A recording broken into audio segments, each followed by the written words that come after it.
Yes, hello folks, welcome to a special episode of the Global Football Show. I'm your host as always, Phil Bryant, joined with my regular co-host, the excellent Zach Lowy. Don't forget you can find Zach at BTL. Breaking the Lines is a fantastic website, and at Zach Lowy, joined with the excellent Oli Kay from The Athletic. Oh, he's been a regular on this podcast now for 10 years. He's aging better than I am by the looks of things. It's always good to have him on. It's always grateful to have his time. Lots of stuff to talk about, of course, with some of the news it's making, some of the news in the Premier League and beyond. So great to have him on the podcast. Ali, how you doing, my friend? Very good, thank you. Very, very good. Great to have you on. I'm going to be biased since I'm a host here and start with a Manchester United question because they have Brighton tonight in a very, very, very difficult game. As a United fan, it's a game I would take a point in without a doubt. They have a difficult game away to West Ham. Liverpool somewhat on their coattails, who have had a decent run of form. Unbelievable game against Spurs at the weekend. Maybe a bit lucky against Forest too. Can't defend, but nonetheless, you look at their remaining fixtures, you would think they're all winnable. Leicester away might be tough. I think you probably need another 4 points to secure that top four. Brighton, when I watched them in the Cup semi-final, and I've haven't beaten Brighton in a while, and they've done them at the Amex. I haven't beaten them this season, obviously on penalties, and they beat them at Old Trafford. It is a model football club in the way it's run, and part of me, it's part of me looks at Brighton's midfield and it perturbs me a bit, especially when I see Caicedo, which United could have had. Brilliantly coached football club, brilliant football club, very difficult away fixture for a team who themselves are still in with a bit of a shout. What do you expect tonight? Really hard to say, isn't it? I mean, it was interesting going into that FA Cup semi-final, which was, 10, 11 days ago. I think Brighton were the bookmakers' favourites for that game, which was amazing, considering, Yep. United are a hugely successful club. They've had a good season, won the League Cup, of course, done all right, done well in Europe till the Sevilla game, fourth in the league. And it's not like last season, and yet Brighton were favourites, and Brighton were the better team, I think, for probably an hour or so, or at least the first half of that semi-final. United's experience and resilience, I think, told in the end in terms of getting them to the extra time, and then getting them through extra time, and then winning on penalties. It's a bit of a revenge mission for Brighton. I think they've probably got more at stake in terms of, they're desperate to qualify for Europe. They're desperate to get into the top four if they can. United have got a lot more margin for error. United are potentially creaking a bit in terms of injuries, particularly in defence. I think it's a really interesting game. One thing I predict is that Brighton will have an awful lot more possession, and Brighton will probably get much more praise for the way they play technically and tactically. And to be honest, I've had a lot of, I've been impressed by a lot of what United have done under Ten Hag, but to me, they're still they've been at their best this season when they've sort of reverted to that almost Solskjaer Mourinho kind of blueprint of being hard to beat and being solid in the middle and counter-attacking. I don't think they're yet anything like a Ten Hag team. So they've got into this position where they're well capable of getting top four. They look like they're going to get top four, and I think the sort of technical evolution of the team is probably going to come next season. But that's a very long-winded way of saying I don't know what to expect tonight. I think even if Brighton win, and which would put them, I'm just looking at the table now, which would put them 8 points behind United with a game in hand. It would put them into sixth place. It would put them hot on Liverpool's heels. I think top four is done, in my opinion. I mean, even if Liverpool win all their games, and with that great goal difference they've got, they're not going to overhaul United, I don't think. United have got, they've got quite a cushion, haven't they? So the rules in third game at home, I would expect them yeah, to win. I quite fancy Brighton in this particular game, but Yeah, I tend to agree with you, Oliver. I think that top four is done and dusted. But one thing that most certainly is not is the relegation battle. We saw a really interesting relegation six-pointer on Monday at the King Power between Leicester and Everton. Really exciting end-to-end match. Leicester going from almost going down 2-0 to on the precipice of going up 3-1. I think they'll be kicking themselves for not getting the 3 points because this game was there for the taking against an Everton side that has struggled. And ultimately, yeah, just a lot of regrets, a lot of what ifs. What if Daniel Everson, who in my opinion was man of match, had been starting from the start of the season in goal instead of Danny Ward? What if Jamie Vardy was taking that penalty against James Madison? Mm. So obviously been a very disappointing season for the Foxes. What do you think has gone wrong for Leicester? And you see them just about staving off relegation? I do. I mean, it's very, very close down there. They're 16th, but they're still level on points with Nottingham Forest. There's only goal difference separating them from the relegation zone. And they've got quite a few tough games coming up. Fulham away, Liverpool home, Newcastle away, West Ham at home. But I think I would expect Leicester to win at least one of them. I don't know which. Maybe it's Fulham away on Monday, and then they can breathe and relax. But even if it comes down to the final weekend of the season against West Ham, I do think they will win one. I think they have picked up a bit under Dean Smith, I think. And I think even if Brendan Rodgers was still there, and he was, I think with hindsight, I really rate Brendan Rodgers, but with hindsight, I think he probably could have done with moving at the end of last season or even the season before. I think things have gone a bit stale for him there and for them. But I think even if he was still there, I've always felt Leicester would just about have enough to stay up. I think they've been pretty awful this season, and there are so many small factors or micro factors like the Daniel Leverson one you mentioned, and injuries, and that penalty missed the other night, and individual errors by the dozen in defence, and I think it's just been this general thing of a bit of a malaise at the club, sort of post winning the FA Cup and missing out on the top four a couple of times, and I think generally things have declined a bit. The ownership seems a bit less engaged. They haven't really invested as much in rebuilding as other clubs have. So I think they've kind of gone backwards a bit. But I think they'll stay up. I think even if they only sort of, I don't know, get a couple more points this season or 2 or 3 more points, I'm still not certain that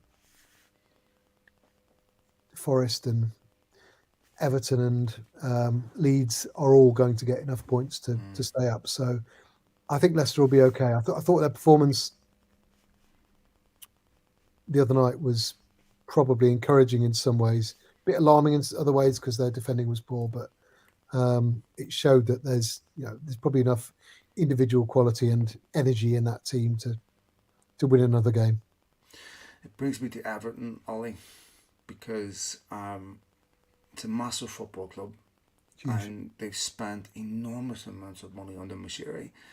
And you can go back to Brands, Koeman. It's still hard to believe they had Ancelotti there a couple of years ago. And yet here they are. And for the second season in a row, they're in serious, serious trouble. I watched that game against Leicester. They did show some fight. They look awful defensively. They are in real, real trouble and could go down with FFP also hanging over their head. One, do you think they'll go down? And two, if they did, what do you think that would mean for the football club? I mean, I think it's actually easier to answer the first question than the second. I think they are seriously, seriously vulnerable. That's probably a statement of the obvious when they're 19th with 4 games left, but just looking at the fact that they're a point behind the other 3, and the fact that the next 2 games are Brighton away and Manchester City at home. They could easily lose those two. Wolves away, not easy. I think a lot of people are looking at that last game and thinking, well, if they need to win that to stay up, then that Bournemouth at home on the final day, that looks winnable in the same way that I remember a game against Wimbledon in 1994 on the final day, which kept them up. That looked I remember winnable. that. That looked like a safety net. But if they're not careful, if they don't pick up some points in the next three games, they could be down by then. They could be down going into the final game. It's a really precarious situation. I was like you. I thought they played well the other night. I thought it was the best they performed in weeks, really. And I think they looked like.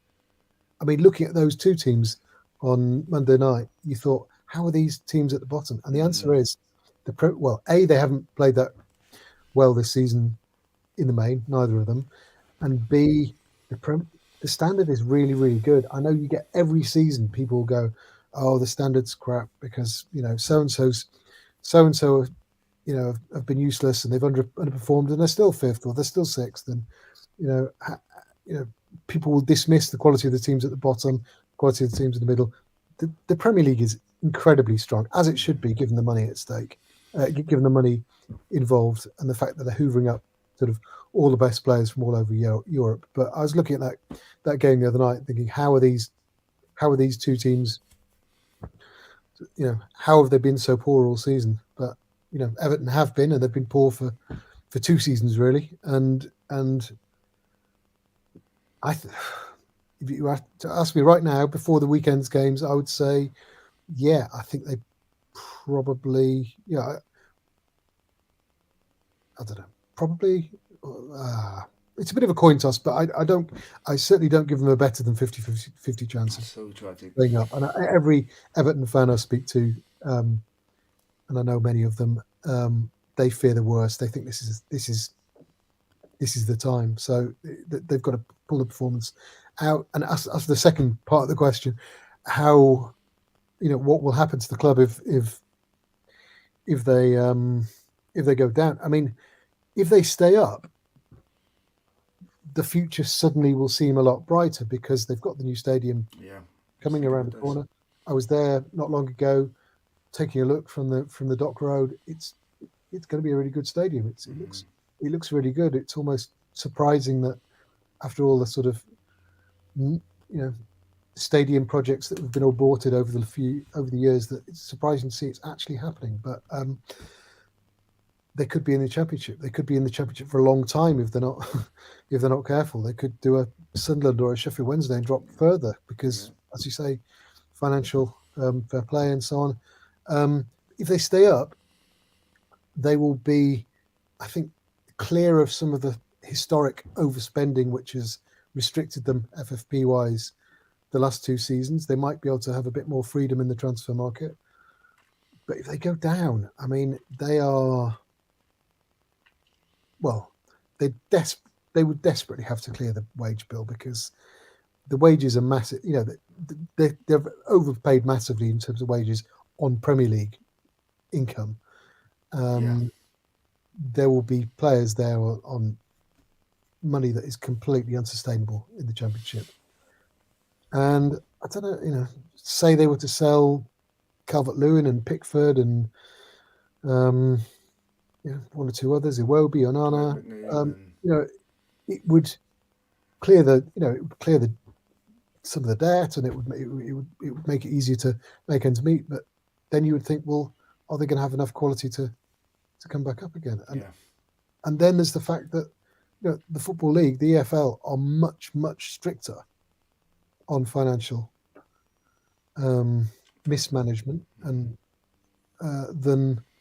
than the Premier League are. So if they're not careful, they could be in real bother, and they haven't been careful. The fact is they've been far from careful over the years, which is why they're in this situation. I do wonder if we could see potentially a derby situation with Everton. I think that, as much as they need a wake-up call, I don't know if that's relegation, they most certainly need a wake-up call. I do worry for them far more than any other team in the Premier League in case of relegation. Everton currently 1 point behind Nottingham Forest, Leicester, and Leeds United, who have replaced Javi Gracia with Sam Allardyce. Gracia a bit unlucky, but it is hard to justify staying in charge after you lose 4-1 to Bournemouth. Oliver, we've gone from Marcelo Bielsa to Jesse Marsch, now all the way to Sam Allardyce, kind of like going from one end of the spectrum to the other. But what have you made of this decision to appoint Allardyce?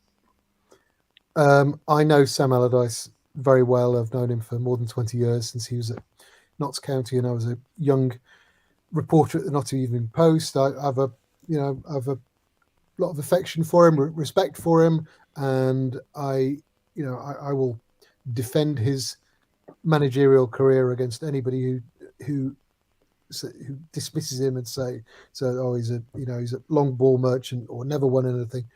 He's had a brilliant managerial career. I think he's improved and probably exceeded expectations at every club he's managed, apart from Newcastle, where he was only there a short time. But I mean, I don't think he would mind me saying, or anybody saying, look, it's a appointment made out of complete desperation on Leeds' part, because they are terrified of relegation. They were desperate when they sacked Bielsa back in, what was it, February last season. I think they were relegation waiting to happen at that point, because they were not only losing games, it wasn't just like a couple of bad performances. They were suddenly just looking clueless and rudderless, and I can understand why they made that painful decision to sack Bielsa. I think they would have gone down otherwise, and I think Jesse Marsch gets not enough credit for keeping them up in the short term. But as with like Frank Lampard taking over at Everton, it was a sort of firefighting job, which he kept them up, and then the problems set in again early the next season. And I think once again they've seemed like a relegation waiting to happen. Slight bounce when Javi Gracia came in, but again, the last few weeks conceding so many goals at home to Crystal Palace and Liverpool, with 11 goals over those two games, and yeah, it's felt like they are just going to keep losing. So you become desperate. You think, well, who can we get? 4 games to go. What do we need? We need to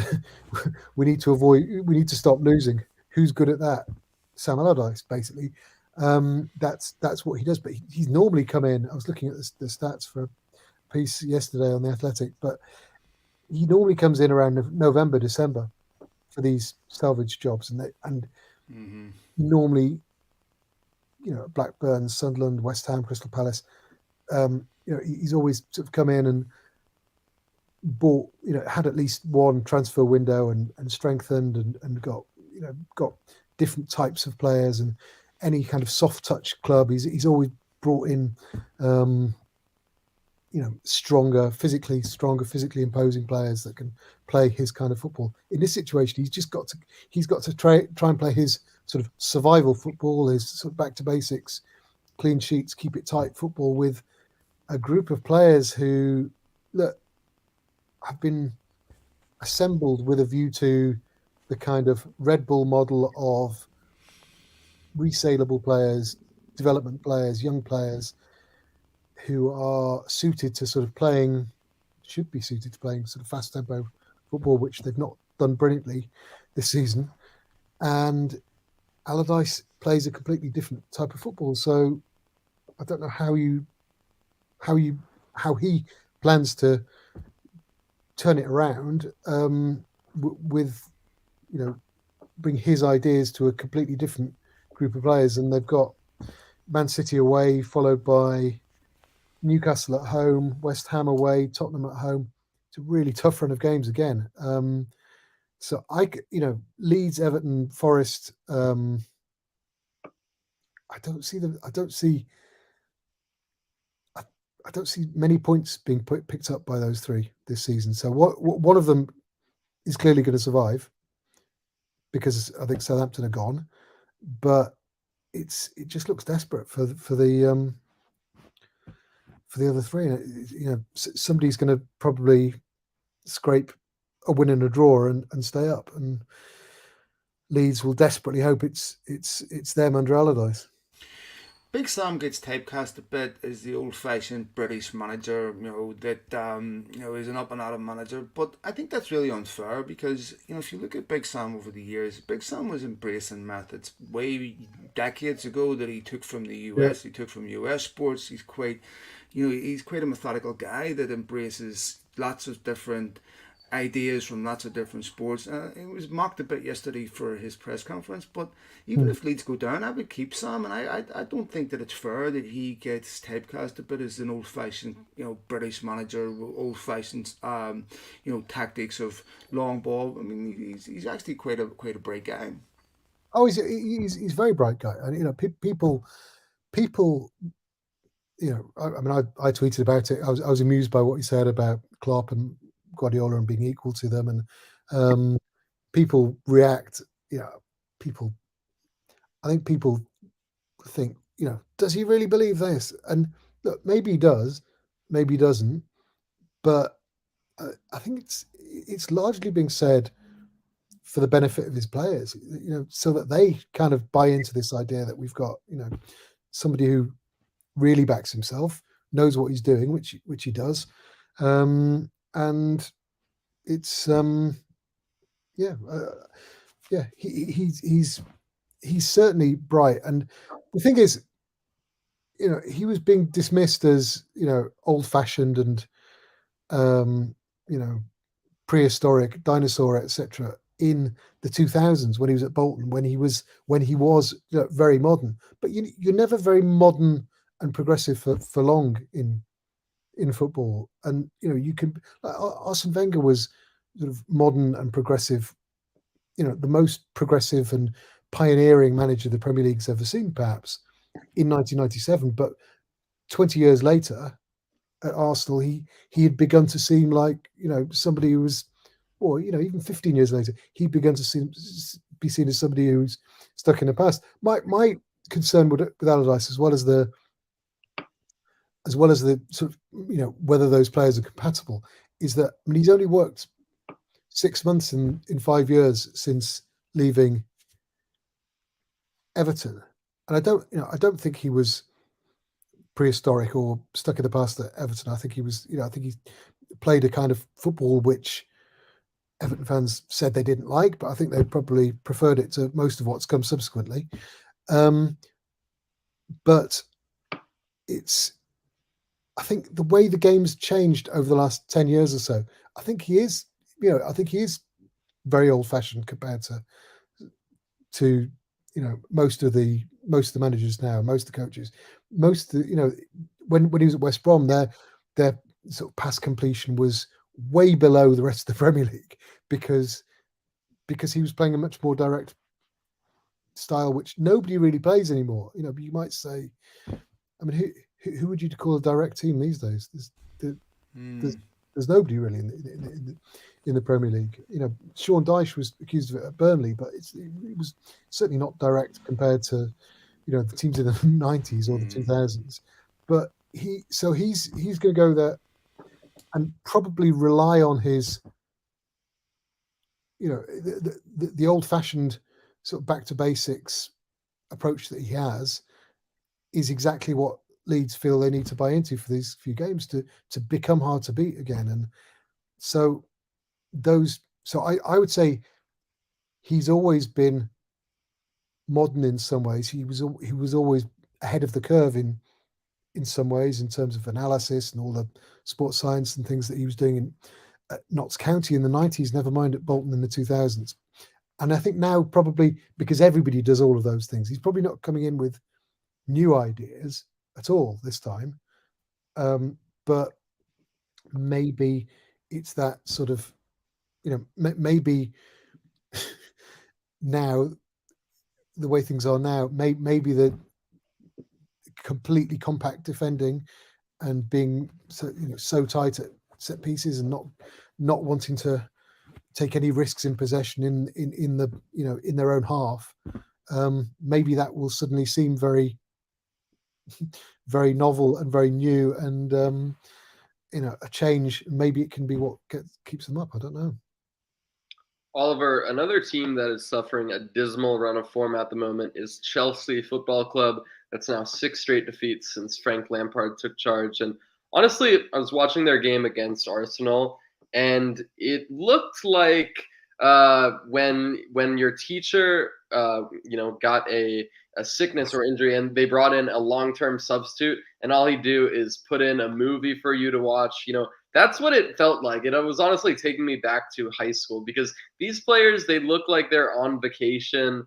They look like they've caught the senioritis bug or whatever, and they just want to put their feet up and relax. Whenever they would lose the ball, there was no intensity, no structure to win it back. And, as much as Lampard has done a terrible job as interim coach, he is far from the biggest problem at Chelsea. The fact is, a lot of these players are not good enough. A lot of them don't have the right mentality. There's a distinct lack of physicality, of a goal-scoring striker. So many issues at Chelsea. How do you fix a problem like Chelsea Football Club? I think Chelsea are just desperate for the season to end and just put the whole thing behind them. But I think they felt like that almost from, I don't know. It's like Chelsea didn't come back from the World Cup break. I think they've. I mean, it's 6 defeats on the trot, which is terrible. Look, let's be clear. It's terrible under Lampard, but I think they've only won, and I apologise if the stat is wrong, but I think they've won 4 Premier League games out of 22. And who are those wins against? Let me have a look. Leeds 1-0, Crystal Palace 1-0, Bournemouth 2-0, Leicester, when Leicester were at the nadir, 3-1. It's been terrible for. I mean, there was a brief. Potter actually started pretty well. As much as we might forget that now, but it's been terrible all season. And it's got worse. I felt, and I've been derided for tweeting when I wasn't in favour of sacking Tuchel. I thought that was stupid. I wasn't in favour of Potter because I thought even if there was, even if they were to conclude, look, he isn't this man. He isn't the man for the long term. I felt like they should still have just sort of stuck by him for the rest of the season. But having done that, I felt it made some sense, and it's the only thing I've said made sense that Todd Bowley and co have done since they bought the club a year ago.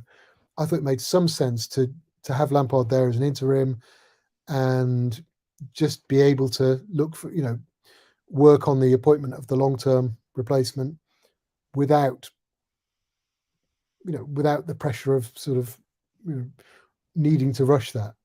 So I thought that kind of gave them some breathing space and time, and it just hasn't worked. But the problems at Chelsea are far deeper than.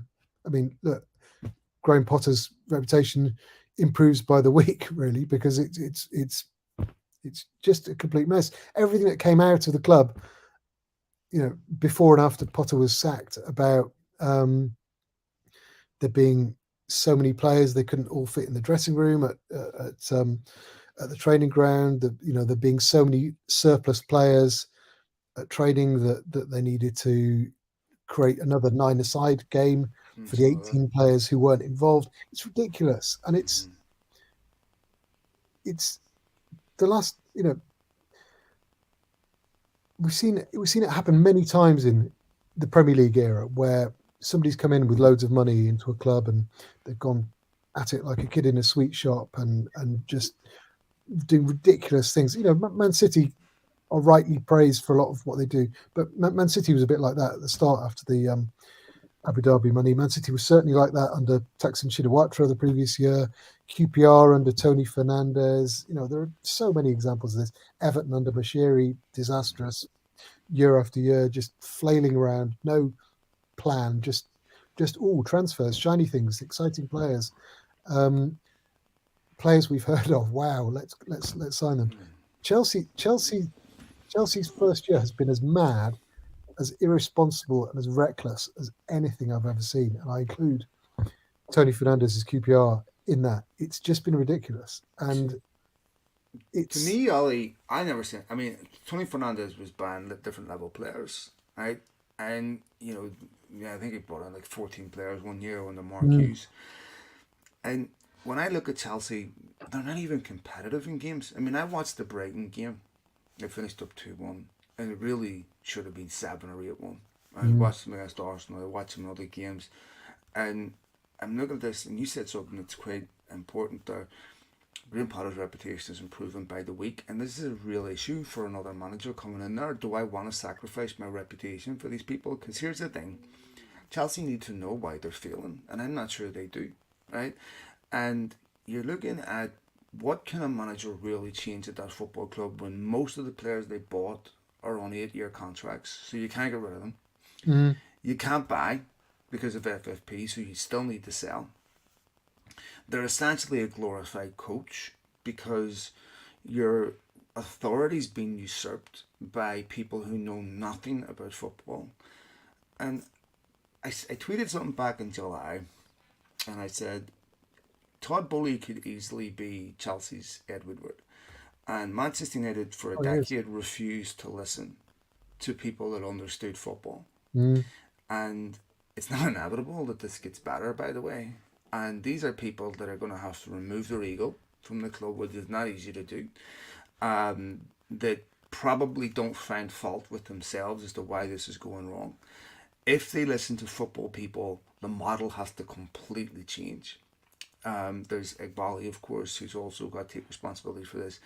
They're showing up at the training ground, watching training. You've got Todd Bowley coming out saying things about a all-star game and they're going to beat Real Madrid 4-0. I'm sure the players thanked them for that.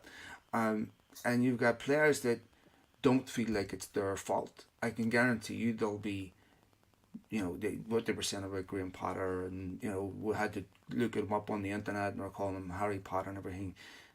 As a Manchester United fan, I've seen this over and over and over again when you have no control parameters from the top, when a manager has no authority and you're not in control of who comes in and who goes out, and you're signing players for the wrong reasons. This is a really, really hard mess to untangle. The difference is United weren't signing players on 8-year contracts, and I'm looking at this going, the problems that I see at Chelsea aren't going to be fixed solely by a good manager. They might have some incremental improvement. They should, but Chelsea are a football club that are spending like they need to be in the top 4, and I don't see that getting fixed anytime soon. I would say I agree with everything you say about how deep the problems are, and the fact that they come from the top, the very top. I agree with the Ed Woodward comparison, which is not not really something that a comparison that any new owner executive would want made of them. But it's or Tony Fernandez or Farhad Mashiri. It's these aren't the people you want to be compared to. But I would say, I think the first thing they need to do is we're already hearing talk about which players they will go for in the summer. Apart from the obvious need to buy a centre forward, I would say Chelsea will be a better team once they've got rid of 9 or 10 players. Once the younger players that they've bought and invested in have got room to breathe, not just literally physically room to breathe in the changing room or in the corridor, but room to develop and room to have the odd bad game. Mudryk, who ridiculously overpriced. He's hugely talented, but you don't spend that money on a player who's at Shakhtar Donetsk, who's had a couple of seasons. It's ludicrously overpriced, but there's talent there. But it's so hard for him to develop when there's 3 or 4 players, fine senior players, vying for the same position. You can't have, and when the whole team is playing so poorly that the managers just Potter and now Lampard and whoever's in charge next season, they're just sort of desperately trying to change things, just in search of anything that will stick, anything that will work, just improve performance even for half an hour. So if Mudryk and Fofana and all these players, Badiashile, young players who have come in and it's just, you can't kind of learn on the job because there's always somebody ready to come off the bench. And you look at how Arsenal did it with Saka and Martinelli, and Arteta just gave them games and games and games and games and just helped them to learn on the job. And it's not, people talk about the number of exciting young talents Chelsea have signed. Well, great, but I remember Chelsea signing loads of exciting young talents under Abramovich, Kevin De Bruyne, Mo Salah, Romelu Lukaku. None of them made it at Chelsea because there was no patience and no pathway into the first team. They were just sort of, it was a scattergun recruitment policy, which got, they did buy very good young players because that's the market they were shopping in, but they didn't have a plan for those players, and it showed. And I don't think, they've got some really good sort of recruitment people in terms of scouting and connections and so on. But the big thing there needs to be is a strategy and a really clear vision of which of these players are they going to build around, which are they not going to build around. Because at the moment, I think it just sounds like they're going to be so desperate to sort of get players out that they're going to just sell whoever they can. Selling Mason Mount because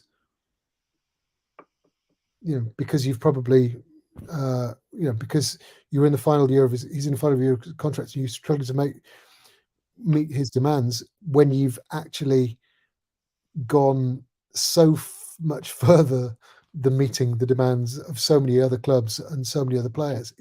It's a weird example to set in terms of, look, let's draw the line there and let's show that we're not going to overpay for players. Well, if you're losing Mason Mount, who's one of your best homegrown players in decades, because you're trying to claw back money from the mistakes you've made earlier, then not great, is it? Another team that has spent a lot without much in terms of results to show for it is Nottingham Forest. They have fell to a 2-1 defeat to Brentford at the weekend. One of those games where it seems like everything that could have gone wrong did go wrong for Forest, who occupy the relegation zone. Oliver, what have you made of Forest's return to the top flight, and what do you think have been their biggest weaknesses, biggest reasons that make you think that they could potentially go down? Well, in terms of, it's very similar to what we're talking about at Chelsea. It's too many players, and I had this conversation with Forest fans at the start of the season, and they were saying, "Yeah, you don't understand. We've come up with all these loan players or players who are out of contract. We need to sign all these players." And I'm thinking, well, no, you need to sign lots of players. You don't need to sign 28 players. You don't need to sign 3 left wing backs. Man City have barely had I think Man City won a Premier League last season without a left back in the window, left back in the whole club. That's a club that's playing sort of 60 odd games because they're going to the wire in all the cup competitions. They're going all the way, or semi-finals in Europe. Forest, they didn't really get far in the cups. They took about 43, 44 games. If you're signing players who you've done your homework and you know what they're like physically, and you're not buying injured players, and that has been an issue for Forest. You don't need a squad of 25 players. If you're playing 40 odd games, you shouldn't need it. So yes, they needed players, but their transfer windows, their 2 transfer windows, even January, it's just mad. It just looks like right, well, we'll sign him. And then, oh, but we've been offered him. Oh, so we'll sign him. I remember doing that on Championship Manager when I was a kid. You sign players because well, he's available. Oh, we'll do that as well. And then we'll deal with that once we've got him. And it's, I mean, they're actually in a really good situation. If you'd said to their fans and not their chairman, because he clearly thought they were going to finish in the top 10, but probably top 6. But if you said to their fans, look, with 4 games remaining, you're going to be level with Leicester, Leeds, and ahead of Everton and Southampton. Probably one more win, 4 more points, something like that will do it. I think their fans would have thought that was a fantastic result. And look, it has been in some ways, because Steve Cooper has had to deal with this situation, the same as Chelsea have, where you've simply got too many players.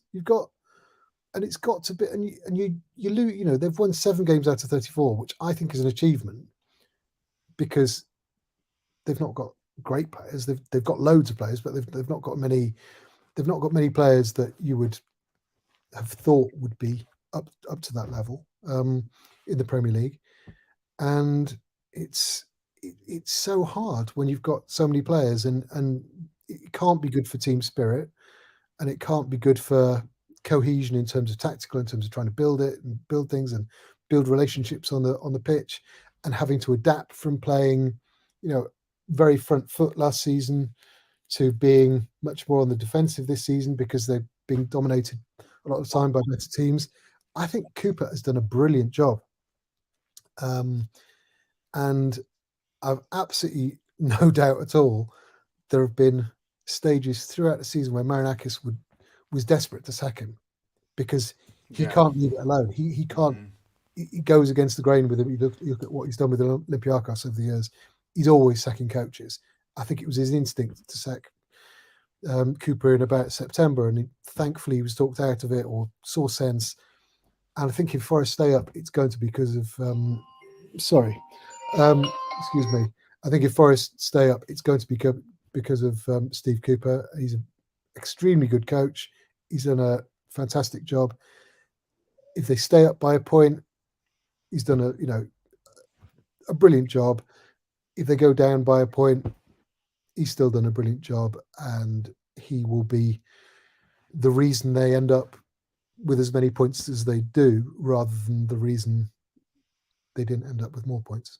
Do you think there's a general sentiment amongst Forest fans that they'd rather go down with Cooper than stay up with another manager?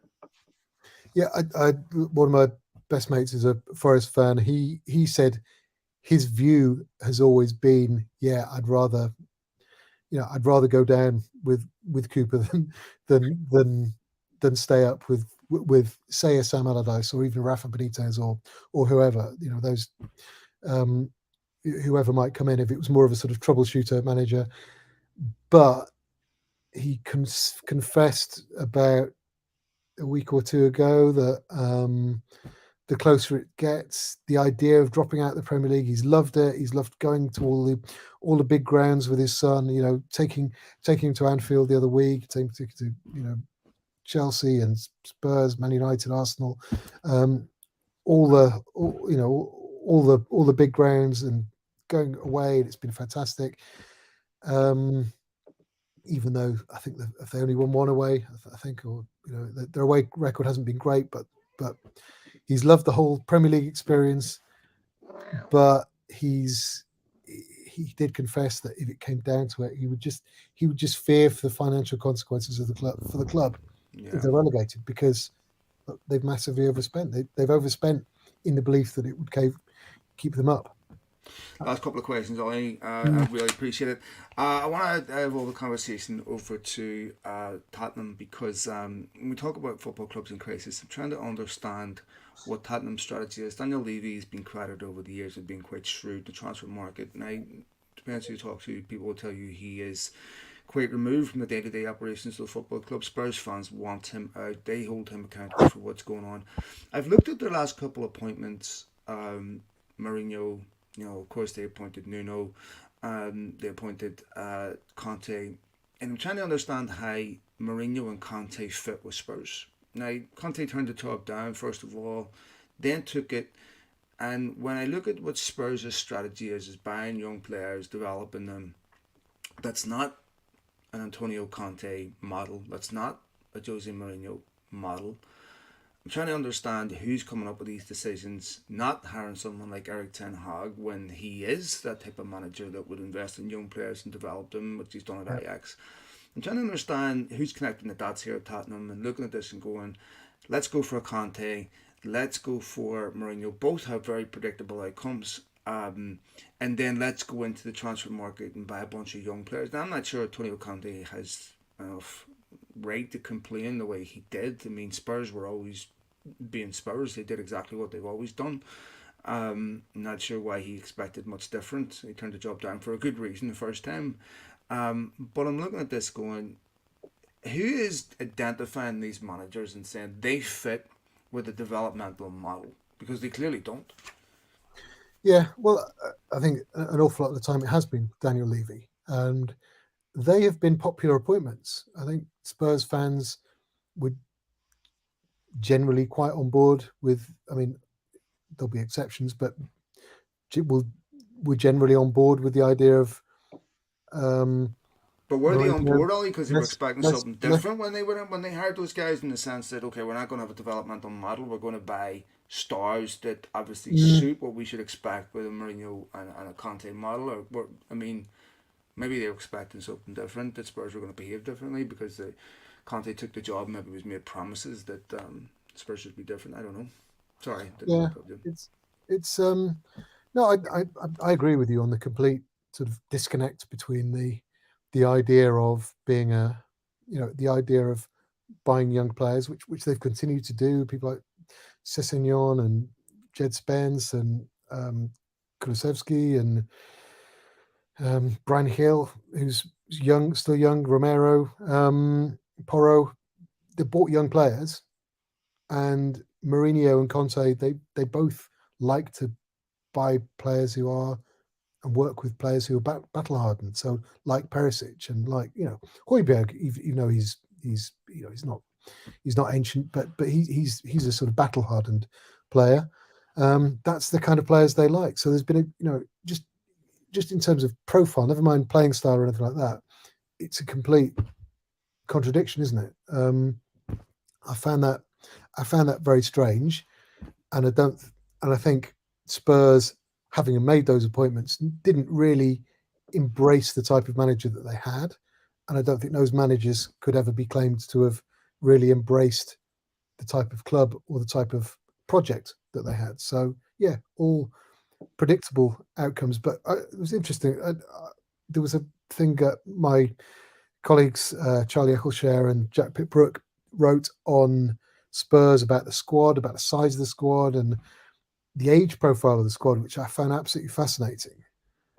Which we've got this sort of three or 4 year window per position, which is deemed to be peak age.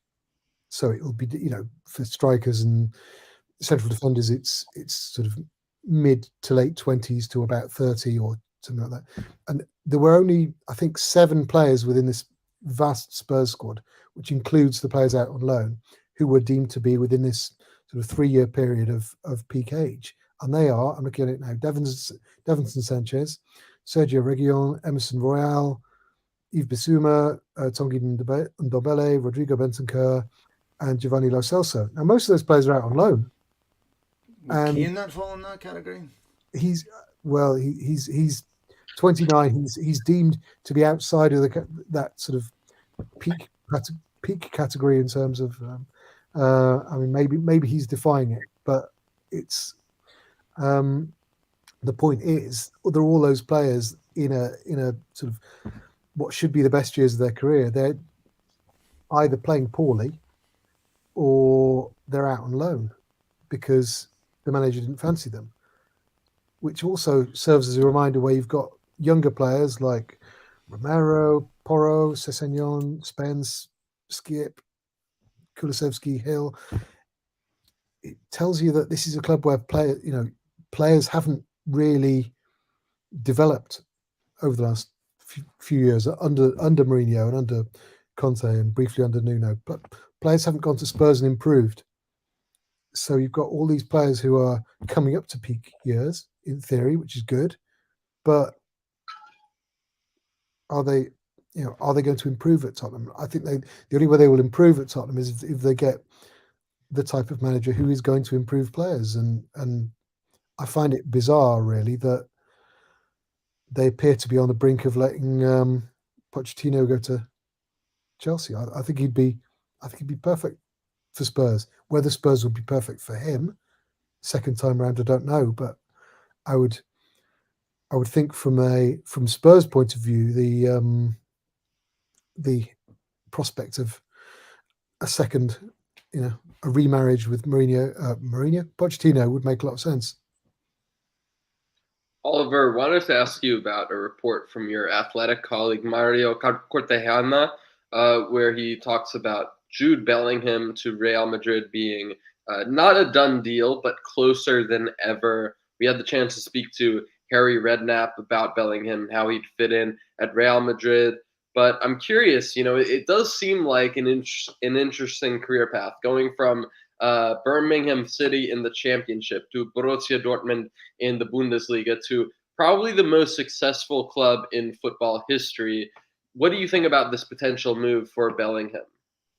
I think it's a great move for him. I think it's a brilliant move for him. It's you said probably the most successful club in football.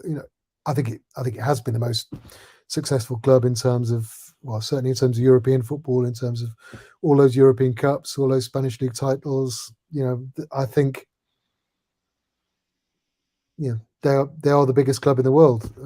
I know other clubs might say that, but by whatever metric, Real Madrid are bigger. And I've not always had a great admiration for the way they've done their business in terms of transfers and in terms of recruitment, but been really impressed by what they've done the last 5 years in terms of rebuilding that fantastic multiple Champions League winning squad and getting in Vinicius at such a young age, Rodrigo at a young age, Odegaard, they got him in, didn't develop him the way they developed the others, but that's one that didn't quite work out. Eder Militao, and now Camavinga, Tchouaméni, and presumably Bellingham. It probably sounds easy to cherry pick the best young players in world football, but they've done it really well. They've bought them early, perhaps less early in terms of career path, in terms of in the case of Bellingham, because you're getting somebody who's already so established and so expensive. But it's been a really impressive way that they've done it. And even though Camavinga and Tchouaméni have gone into a midfield a team which has got Kroos and Modric, and still had Casemiro last season, the evolution of the team has been such that they've been given a lot of football and given the chance to develop exactly the kind of thing that I was saying Chelsea aren't doing. That they've bought players without even a short-term, medium-term plan for them, whereas Real Madrid have bought, while working with a fairly small squad in terms of the numbers, have bought players who are able to go in there and either play first team, become first team regulars straight away, or just to spend a year or two being groomed as the successor. Camavinga learning from Casemiro and Tchouaméni, and they've all been learning from Kroos and Modric. It's the right way to do it. It's proper succession. And Bellingham, the idea of Bellingham being in a midfield for the next 10 years with Camavinga and Tchouaméni and with Valverde and Rodrigo and Vinicius and who knows who else, probably Haaland or Mbappe at some point. I think Real Madrid, I don't know, I think it's clearly a great place to play, and he's Bellingham is, sometimes you would worry about a young English player moving abroad and moving overseas, different culture, different language, different way of playing football, but he's left Birmingham at 16, 17, been so mature in Germany, no real issues at all in terms of his off-field adaptation, on-field adaptation, old head on young shoulders. I think he'll do exceptionally well there. And I can understand why a lot of people were saying, well, Liverpool would be perfect for him in terms of, being maybe more of a core play, maybe being more of a star at Liverpool than he would be at Real Madrid, in terms of role within the team. But I think if you're a regular starter for Real Madrid, you are a star. And weighing up that versus potentially playing in the Europa League next season for a Liverpool team who are rebuilding, I think it's a fairly easy decision, really. Last question, Ollie. I want to hold the conversation over to what we saw last week with Jurgen Klopp, where it provoked a lot of discussion about behaviour of referees, behaviour of people on the sideline towards referees. Of course, we also had the issue with Andy Robertson Hatzidakis not so long ago, and it's not a new discussion. I mean, we've seen managers do this quite a bit, where they berate the fourth official. I understand the emotion involved, and I understand both sides of the argument, because as a football fan, I have been frustrated at times with the misuse of VAR and some blatantly obvious decisions not being given. Then the next day, or even the same day in a completely different game, that decision is given. And I'm not talking about the nuanced subjective ones. I'm talking about some of the most blatant decisions that for 100 years have been a handball, but now they're not a handball. For 100 years it's been an offside, but now it's not an offside. And they're constantly refining the rules to a point where I feel it doesn't help either the manager, the fans, or the referee, because it really does leave it so much down to interpretation. And it's taking the black and white out of it, where it's down to opinion, and we're seeing widely different swings every week, and of course this provokes managers' angers. I mean, we saw with Spurs and Brighton, which was just unbelievable, and every fan feels like referees cheat against their team. How do we solve this chasm? Because it seems like it's becoming a bigger and bigger issue, where fans have very little trust in the officiating. We always hear about examples being given to younger referees and younger coaches about not attacking referees, and Graham Potter handled it with such class when Chelsea were denied a clear penalty, in my opinion. How do we bridge this divide? Is it about going back to the authorities and saying, look, we don't need to nuance the rules to this degree. We need to have them a little bit simpler, so that we're not getting these widely inconsistent decisions being given, and we can have some rapport between managers and referees again. Yeah, I think for one thing, the game has become so fast the last that's true. 10, 20 years, but it gets faster and faster. I mean, there's data that backs that up. I think that makes the referee's job harder, undoubtedly. I think players are less honest than they've ever been. I think cheating and going down with contact, exaggerating contact, but also initiating contact, have become so normalized and so ingrained in people's behavior. I mean, it's when a player initiates a foul and goes down for it, we on, as journalists or as fans or whatever, we tend to have a go at the player who dives, but players generally go after the referee. That you very rarely get player. It's almost like honor amongst thieves. That because everyone does it. No, it's almost like nobody really begrudges a player diving, and that's ridiculous. It's ridiculous that football allowed exaggeration. simulation, diving, whatever, to become so ingrained in what everyone does. Football never tried to tackle it. It's just sort of almost turned a blind eye, and that's a massive problem. Look, the speed is a good thing, but it makes refs jobs harder. The dishonesty is a bad thing, which makes their job harder, and nobody seems to really made any effort to prevent that happening. In terms of the actual standard of refereeing, I think a lot of the time, 90% of the time, I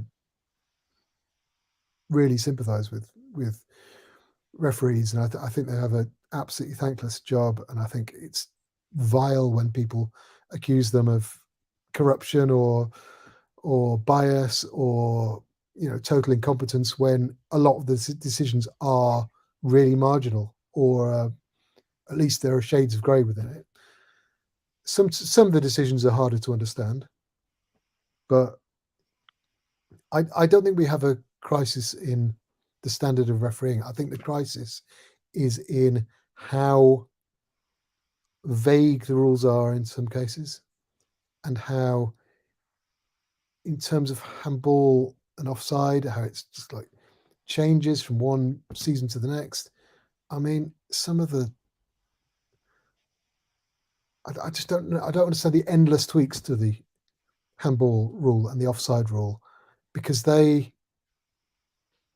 mean, 3 or 4 years ago, I think rules now are better than they were in terms of the offside, the handball. The rules are better now than in that time, sort of 3 or 4 years ago, when VAR was just brought in, and there were just penalties being awarded constantly for just a ball just hitting somebody on the upper arm or whatever. The Champions League final with Sissoko for Tottenham against Liverpool, that was it was ludicrous. Never mind the fact that it was in the first minute. But it's so I welcome the divergence from that kind of zero tolerance approach to the ball hitting somebody on the arm, but it's just the endless tweaks and the endless things about coming down to interpretation. Yeah. If you're talking about moving away from the grey area, which means things being black and white,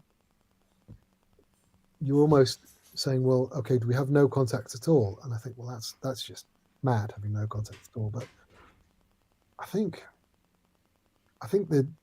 just think the fact that the threshold of what's a foul and what's a handball and what's offside, the fact that it just changes constantly has just led to such misunderstanding and confusion, not least among referees and VARs and linesmen. And it's just, I think it used to sound like a real admission of weakness to say, oh, I'm not sure what the rules are anymore. But how do you keep track? How do you keep track? I'll tell you where this is an issue also, Oli, that doesn't make TV. These rules get communicated to the Premier League and get communicated to people in professional football, and they get communicated to referees. But where they don't get communicated is at lower levels. So when you see in a Sunday league some guy screaming at a referee for giving an offside that they're not aware is now offside, but it wasn't last year. This creates unbelievable chaos, and it creates huge problems at youth football, because referees are refereeing almost a different game at this level. It's not the same as the top level, and they keep creating these nuanced rules that aren't taken into consideration that most football is not played at the highest level with all this technology. No. And trying to ask referees at lower levels to officiate along the same lines is asking for trouble, because you know what it's like. You see managers on sidelines on Sunday league or youth football are screaming at referees, and they're going, wait a minute, what do you mean that's not an offside? What do you mean that's not a handball? No one told me yet.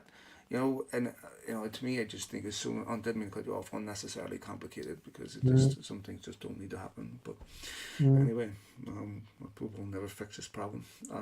Zach, you got anything else before I let Lolly go?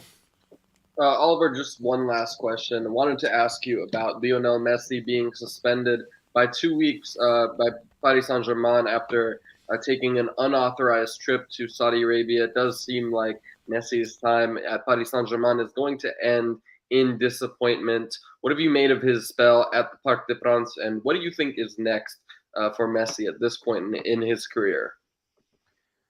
I thought it was sad when he went there in the first place.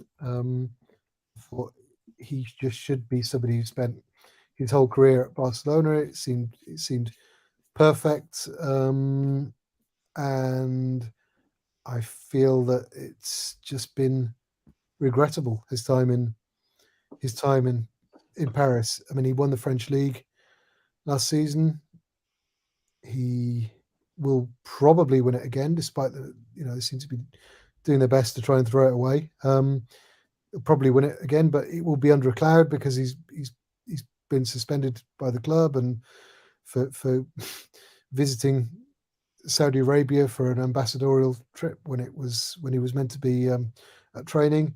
It just seems like a kind of. Do you know? I get slightly frustrated when people dismiss the PSG project and saying, "Look, it's a complete laughingstock."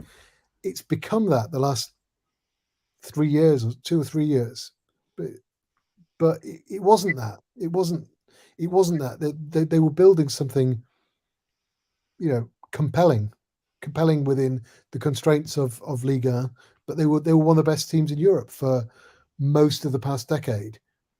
And the last couple of years, it's just become this circus, really. And I think adding Messi to a forward line, which already had Neymar and Mbappe and was hard to manage, and the superstar dynamic was hard to manage, and then signing Ramos and, just all these sort of superstar additions that they didn't particularly need. It just felt like they were kind of thinking glitz and glamour and all-star, commercial status, etc., rather than a proper football project. And this is something I've written about on The Athletic, while basically just ignoring the incredible, unrivaled talent that has been emerging in Paris over the last 10 years. So I find it depressing that Messi has ended up being, part of what has diminished the PSG project, and in doing so, they've not really diminished him, because look, what is anybody going to look back and remember from the final years of Messi's career? They're going to remember the World Cup and his fantastic role in doing that. I think when people are reminiscing, and I know I'll do a lot of that about Messi's career, I think the PSG years will barely get a mention. I think he scored some unbelievable goals, unbelievable assists playing for PSG, but guess what? He did all of that in even greater numbers in Barcelona when it really felt like it meant something, when it led to glory, success, trophies. I think the PSG thing has just been, I don't know, it seemed like a sellout at the time when he left, but it wasn't particularly his sellout because he was leaving Barcelona against his wishes because they'd been mismanaged. But I think moving to Saudi Arabia on top of that would undoubtedly seem like a sellout, the same way it does with Ronaldo. If he goes to MLS, that would probably seem like a bit of a sellout. I just wish he'd stayed at Barcelona. I from an English football fan, English football journalist point of view, I would have loved him to play in the Premier League. But from a more global, less parochial point of view, I really liked the purity of the idea of him staying in Barcelona, and I really wish he'd done that, because I'm not having anybody saying it's ruined his legacy or whatever. No, that's just complete nonsense. Nobody Talks about Pele, but what about his spell at the New York Cosmos? What about Maradona's spell at Sevilla? Look, the thing is, ultimately, even though Messi's remained playing at a high level at PSG, but all anybody will remember of his post-Barcelona career really is that fantastic contribution to the World Cup, which moved me and enthralled me in Qatar a few months ago, whereas basically his time in Paris has just left me cold.